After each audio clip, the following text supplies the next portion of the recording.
Welcome everyone to this talk, and the material is partly based on work, collaborative work, also with Jøsang and some other of my colleagues and students.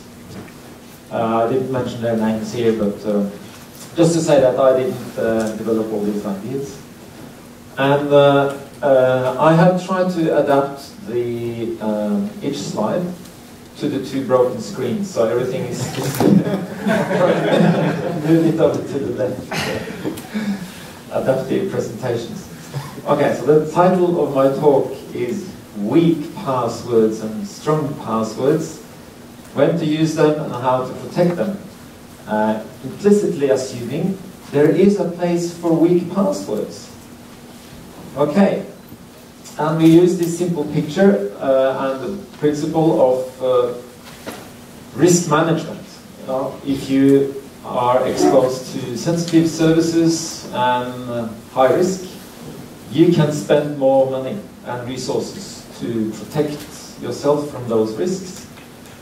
And that is a complicated password, a high quality password, is a cost. It's more expensive to manage a good quality password than a simple password. And not just the structure and length of the password, but also how you deal with it, whether you write it down on a piece of paper or you keep it in an online unencrypted file somewhere, as compared to memorizing everything. So to follow this basic principle of risk management, there is definitely a place for using weak passwords, sometimes. For example, there is a simple service online and you just want to get online, actually register and get that service, and you think, I will never ever go back to this service provider again, I just want this one thing out of this service provider. But unfortunately, you have to register. You have to write your name, and just in revenge, you write the simplest possible password just to get it registered, and you're done with it. And then maybe that password list gets hacked. Okay, and then Jøsang and all his colleagues, you know, they jump on it and they analyze all these passwords and say, oh, it's terrible! People use these horribly weak passwords. Well, I did it on purpose. Yeah. Okay? There was a purpose to it. So there is a purpose of using weak passwords, sometimes. And many nation states have developed what they call E-authentication frameworks. And this is to provide a common approach to user authentication to online government services. NIST in the US, in the United States, has developed one. European Union, Australia, Norway, India is in the process of developing one, and many other countries. And typically, you will have these levels, like not all e-authentication frameworks have level 0. 0 means it's unauthenticated. You're anonymous. But the Australian one included that just to be completely general. Level 1, minimal confidence is required in the identity assertion. You know, that's the prose description of that level. Level 2, low confidence is required in the identity assertion. Level 3, moderate confidence is required in the identity assertion. And level 4, high confidence required. So it goes from low, moderate, high. And you can read those documents and they provide more description of what it actually means. But here you already see the structure of different authentication requirements, which would implicitly require different quality passwords, for example. So, for what is authentication assurance level 1 used? Typically, when the users self-register, you are invited to define your own name. You can call yourself Donald Duck, whatever. So there is no connection to your real identity. So a free subscription to some newspaper or some whatever online. This isn't directly related because the e-authentication assurance levels are intended for online government services. Okay, and now I translate these e-authentication levels into the typical any online service, not necessarily an e-government service. So, translated into a general purpose online service, authentication assurance level 2 would be used when the service provider wants to verify that the registered identity corresponds to the true identity, and consequences associated with false identity are relatively low. So, you don't have high authentication assurance requirements, but you still do want to, you would prefer that it is the true identity which is registered. Level 3, so level 2 was typically some kind of online paid subscription of something. And you usually have to pay with credit cards, so that is a true identity anyway. And for example, Facebook, they want you to register with your true identity. Many people don't, but Facebook would be somewhere in between, because you don't pay anything on Facebook. Well, you pay by exposing yourself to all their advertisements, you know, that's the payment. But you don't pay with a credit card. So you can lie to them, but they still would prefer that you write your own name. Level 3 would typically be used when the true identity is required and there is significant consequence of false authentication of identity, which requires relatively strong authentication assurance. Your online bank would be level 3, for example. Level 4 is also when you want a true identity, and the consequence of false identity or false authentication would be very high. So you would require the highest possible or practical level of authentication assurance. Example, online election. Okay, some dictator hacks into the system and gets elected. Okay, that's even worse than your bank account being hacked. So that is serious consequence. So for that you want authentication assurance level 4. This is what a typical e-authentication framework describes. And what are these frameworks based on? Because they put down requirements, and there are 3 basic source requirements. Those green rounded rectangles are the basic source requirements. And they can be described as the user authentication method strength. That is, for example, a password is a method, or a one-time password generator is a method, a token is a method, biometrics is a method. That's a method. Now, user credential management. That is, for example, how they send you the token, or how they tell you the password, or how you get your identity. Do you have to turn up in person, or do they simply send it through the mail or online in an email, for example? So there's a difference between the method per se and the way you manage that credential. Where do you actually write down the password? So the password itself might be, the password policy might be extremely strict, but if you don't manage your password properly, the overall result is still weak because the management is weak. So those are the top, the 2 source requirements at the top. Another one at the right, user identity registration assurance. That is, if you manage to turn up somewhere and claim that you are somebody else than you really are, you get a good password and you manage your password correctly, the e-authentication is still wrong because they registered the wrong person in the first place. So every authentication afterwards, even if it's sort of technically correct, will be wrong. So the registration of the users is also important. That last factor is not always included in the e-authentication frameworks. For example, the Norwegian e-authentication framework has completely ignored that last factor. And I spoke with one representative of the government that published the Norwegian framework, and I said, oh, we don't consider that because in Norway everyone has a person number, so that's done. We are registered already. But now, with the European Union collaboration, we are required to provide services to all people from Spain and Greece who come here to seek work. And they don't necessarily have a person number, but they need to get social services and this and that.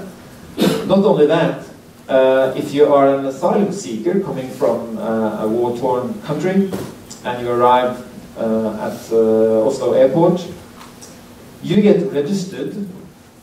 Of course, some of them lie about who they are or when they were born, but they still get an identity, and they can actually follow their case online. They can check out whether their case has been through this and that government office, and what the next stage in the processing of their asylum request is. So suddenly Norway has to deal with all these people who don't have a person number, and we definitely need to include that registration factor. And this is just a brief survey of some of those e-authentication frameworks I mentioned. There is the NIST one, there is the European one called ID, or Identity for Authorities, Businesses and Citizens. So ID-ABC, ID-ABC. And the Norwegian one is called the Framework for Authentication and Non-Repudiation. And then the Australian and the Indian one is called National E-Authentication Framework, simple as that. And they have more or less the same levels, but they give those levels different names. For example, level 4 is called Very High by NIST, and High by most of the others, but India calls it Substantial. You see, so there's a mismatch between the names, but the numbers are more or less the same. Yeah. And if you look through those frameworks and look for what they say about passwords, because they do say things about passwords. We can look at the NIST one, and there was a comment about the NIST requirements this morning, which were described as not very meaningful, but they say it's very technical. The probability of success of a targeted online guessing attack shall not exceed 2 to the minus 10 over the lifetime of the password, whatever that means. So that's an online attack, so it's not an offline brute force attack, but it's some kind of... The chances that you should be able to succeed through online attacks should be less than 1 to the minus 10. And there is no requirements about entropy for level 1. That the password should not be transmitted in clear. For the European ID ABC, they simply say passwords or the PIN can be chosen by the user without any policy requirements about the quality of those passwords or PINs. And the Norwegian one says it can be self-chosen and may be transmitted in clear. So this is in conflict with the NIST one, for example. The Australian one says, yeah, memorized password or list of passwords, and there should be a minimum entropy, but they don't specify what that entropy should be. So this is what you can read from those different frameworks. Going to level 2, the NIST one is very similar, but now it's 2 to the minus 14. Sorry about the typo there. It should be superscript. and at least 10 bits of entropy, certainly. And now for the ID ABC level 2, the password must be randomly generated.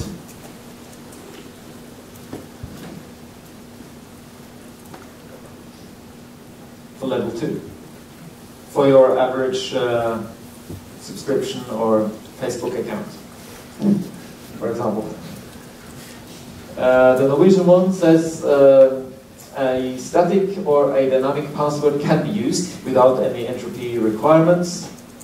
And the Australian one says you can have a memorized password or a list of passwords, and they should have a minimum entropy, but they don't specify what that should be. And you should block the account if you mistype the password a number of times. So level 3, now you get up to your online banking account. So now we require two-factor authentication. And in the NIST, you can have a one-time password generator.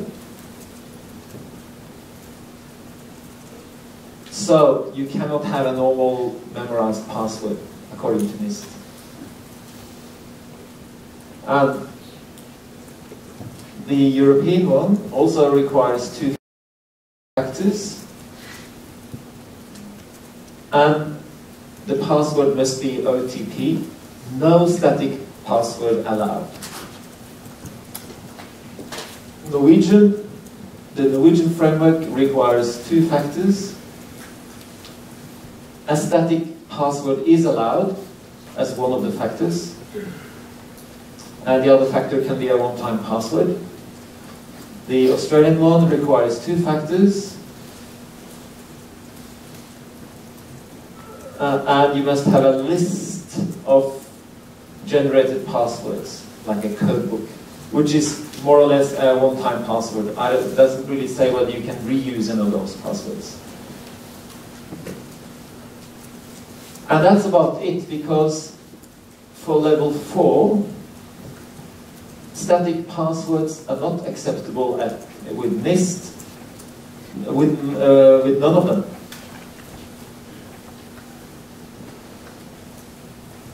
Yeah, actually the Norwegian one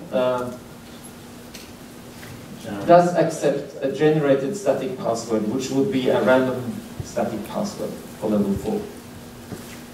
So the Norwegian framework is the only one where a static password is accepted. But none of the others accept any static passwords. And we did a survey of a few services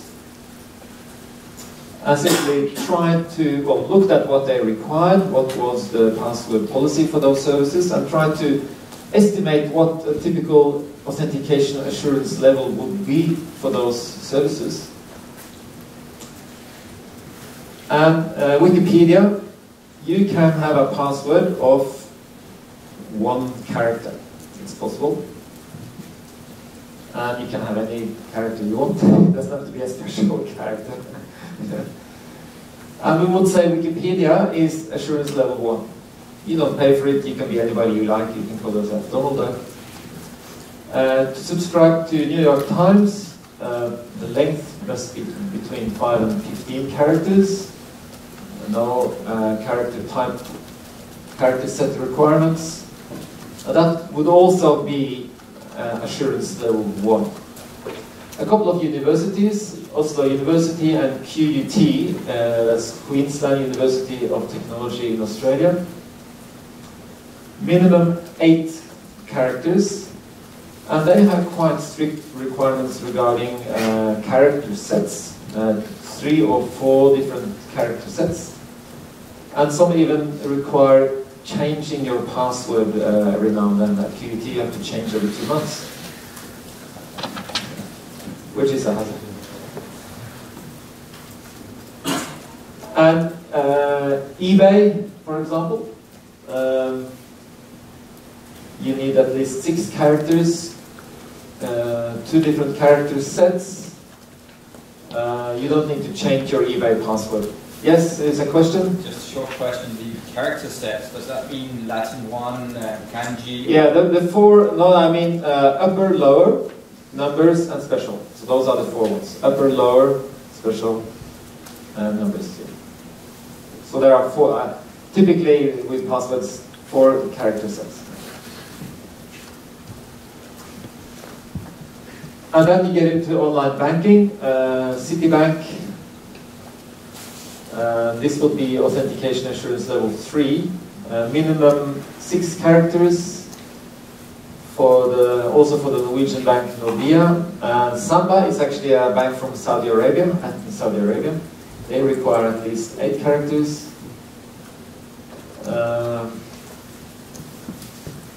Yeah, not very strict password requirements. And then there is the SANS Institute. Now they have published a policy, what they consider as a good password policy. They don't specify for which services this policy is adequate. But the policy is, the password policy is fairly strict.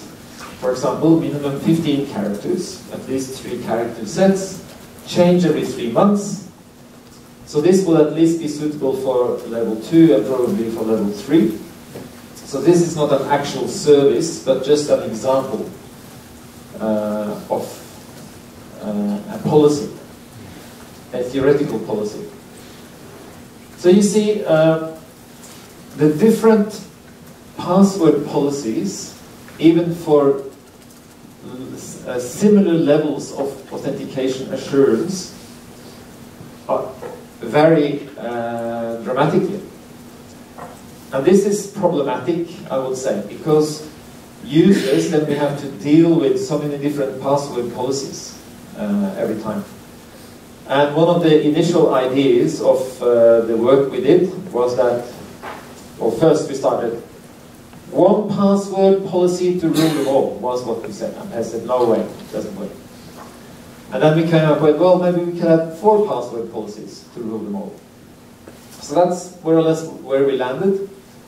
And we said, let's, for each of these authentication assurance levels, try to articulate reasonable password policies. And there is a lot of detail you could put into those or such password policies. And this is just some suggestions, really. I don't know whether you would agree, but for assurance level 1, at least 6 characters sounds reasonable. And you can have any characters that you want, no restrictions. Assurance level 2, maybe at least 8 characters. That's what many policies claim these days. And maybe use at least 2 character sets. And then some restrictions. Now, is it meaningful to reuse passwords? Studies show that people reuse passwords, because you have dozens of services and they have one password, because they reuse the same password again and again. And for assurance level 1, because there are no restrictions, we say it's okay. You may well reuse passwords for services that have assurance level 1. It's okay. But as soon as you hit assurance level 2, you shouldn't reuse passwords anymore. That's just a suggestion. Assurance level 3, we say you should have at least 13 characters and use 3 character sets. And then we would say you should never ask your browser to remember your password. Well, I say no cache. But it's simply storing your password somehow in the browser or as an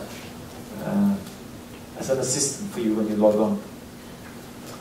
And if ever you should be allowed to use a password for level 4, then we say at least 15 characters, for example. Use all possible character sets, all 4 of them. And one restriction should be the password should never be exposed in memory in an online device. How is that possible? I'll get back to this in a minute. Because when you type your password, even if you remember all your passwords in your head and they're top quality, you have to type your password.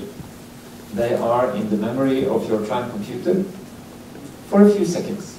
If there is, if your computer is infected, there is a Trojan or some other malware on your computer, they can pick it up. And for the highest assurance level, for the strictest level, you don't want that to happen, because the general, the average computer is rather vulnerable to that kind of attacks. And to prevent those attacks and stealing of password, you should never expose a password to the memory of an online computer. Okay, a password is a cow.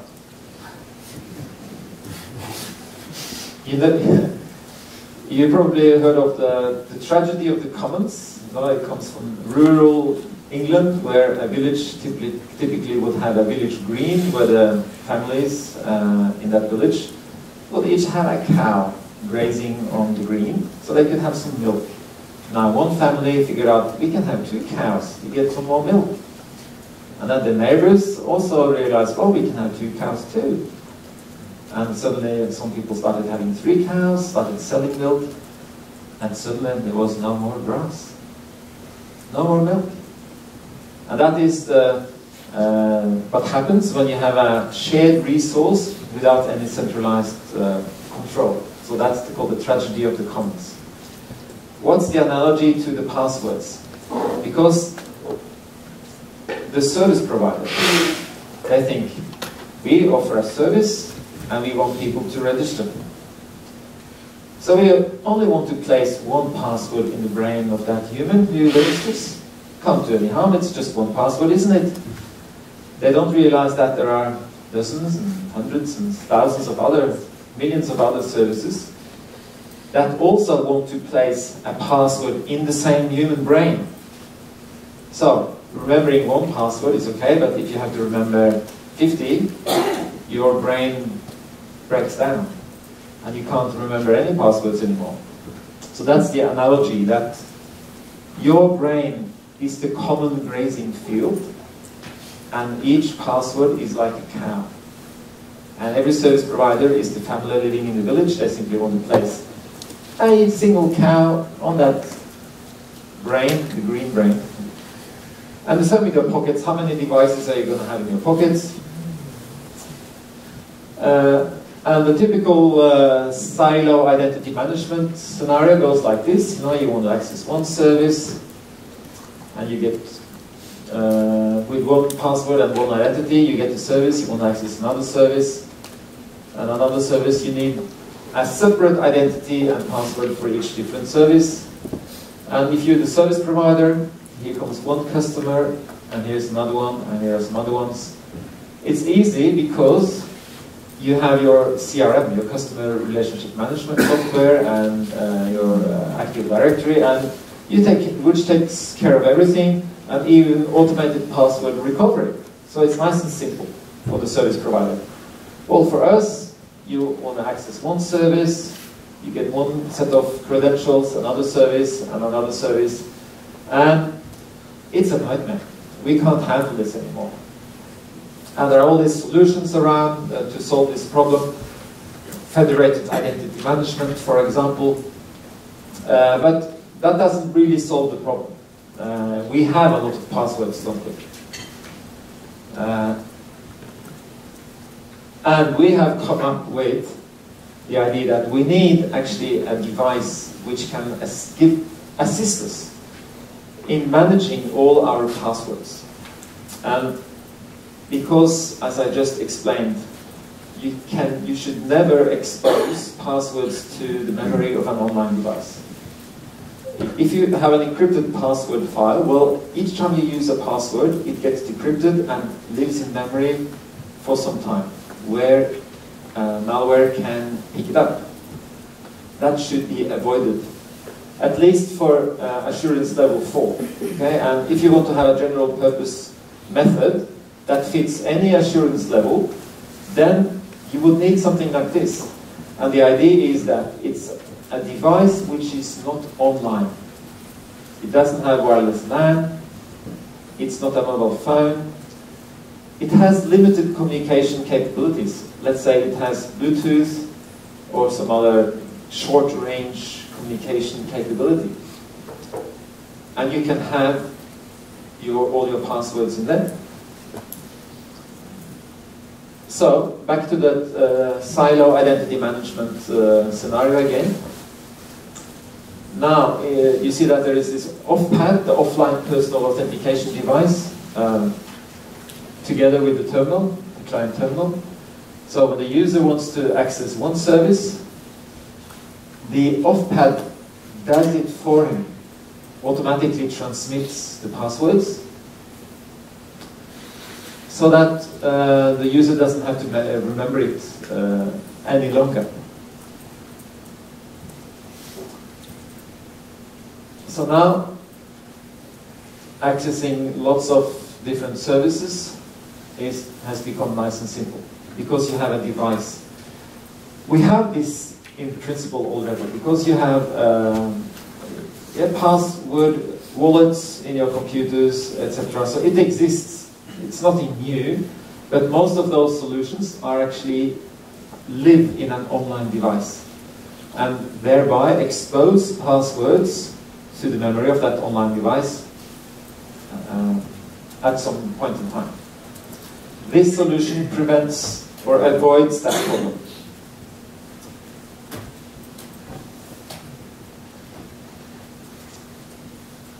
So how can we then handle the problem of the vulnerable client?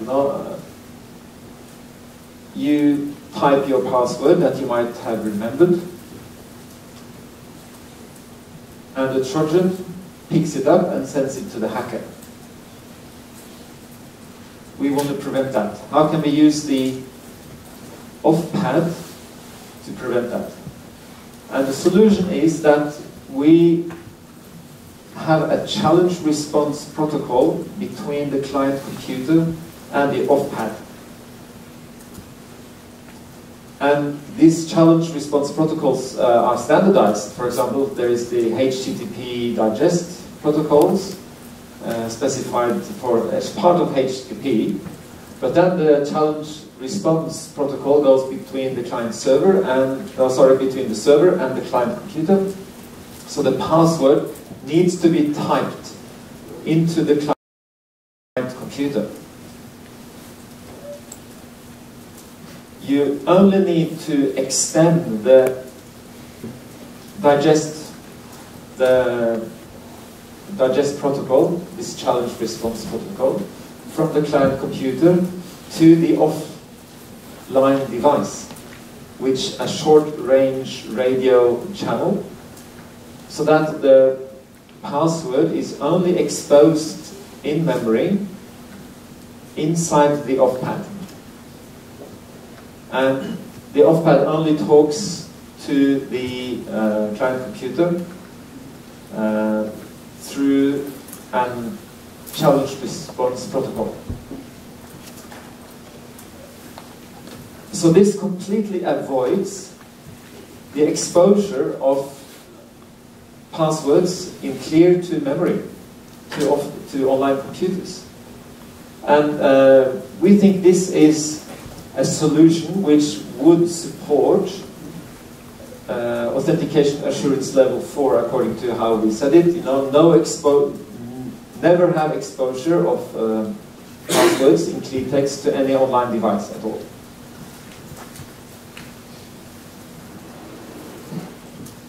So then, by having this, you have a general purpose solution. You don't need to just use this for the most sensitive services, but it can also be used for any trivial service, or your level 2 and level 3 services. So it's a general purpose service. And the question is, will people have actually a separate device?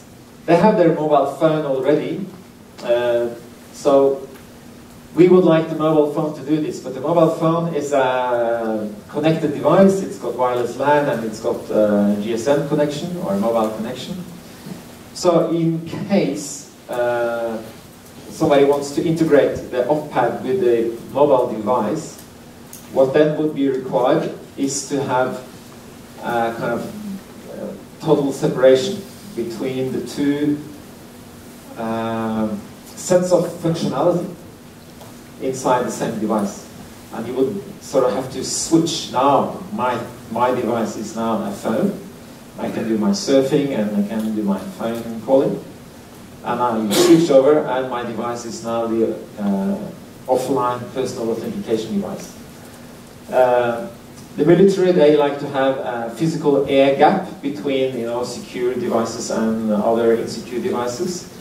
And the question is, how robust can you make this kind of separation between an online and an offline device integrated into the same device? I'm not going to say anything more about this, so that really concludes my talk. This is just our sort of fantasy imagination of how an off-pad could look like. And we have a research project going on where we do try to implement this challenge response protocol, for example, where we have an offline device which talks with the client computer using an extended HTTP authentication protocol, for example. And we think this is a solution that can support really good password management. Thank you for your attention.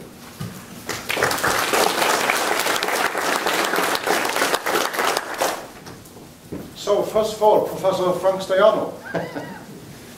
Okay, There you are. so I was, for those of you who were here at this conference last year, I presented something called PICO. What's the difference between this thing and what I spoke of last year? Maybe it's the same thing.